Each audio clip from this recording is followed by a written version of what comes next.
তৌকিরের জীবনে প্রথম slow flight ছিল আজ। এই খবরে সকাল থেকে পরিবারের সবার মাঝে ছিল খুশির আবহ। ফ্লাইট শেষে উদযাপনের প্রস্তুতির আয়োজন ঠিক করা হয়েছিল, কিন্তু নিমিষেই তার সব শেষ হয়ে যায়। দুর্ঘটনায় ঝলসে যায় তৌকিরের দেহ।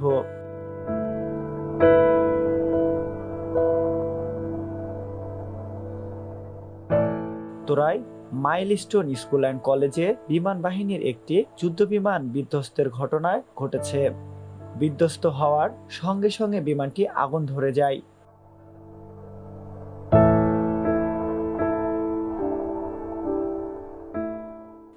সোমবার দুপুরে এই ভয়াবহ দুর্ঘটনা ঘটে।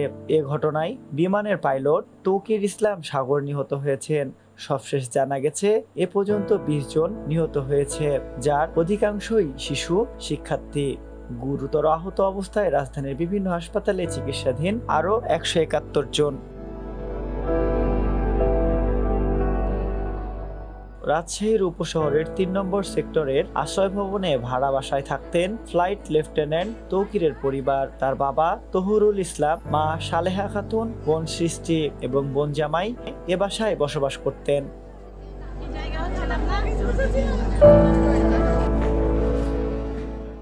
বাসার মালিক আতিকুল ইসলাম জানান, তৌকির ইসলাম সাগর প্রথমবারের মতো একটা যুদ্ধবিমান চালাবেন জেনে পরিবারের সবাই আনন্দিত এবং উৎসাহিত ছিলেন।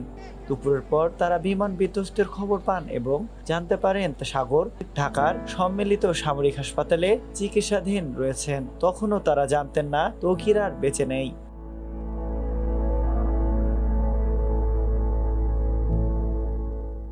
তৌকির ইসলামের গ্রামের বাড়ি চাঁপাইনবাবগঞ্জের কানসাট এলাকায়। তিনি রাজশাহীর ল্যাবরেটরি স্কুল অ্যান্ড কলেজে 7ম শ্রেণী পর্যন্ত লেখাপড়া করেছেন এবং পরে পাবনা ক্যাডেট কলেজে ভর্তি হন।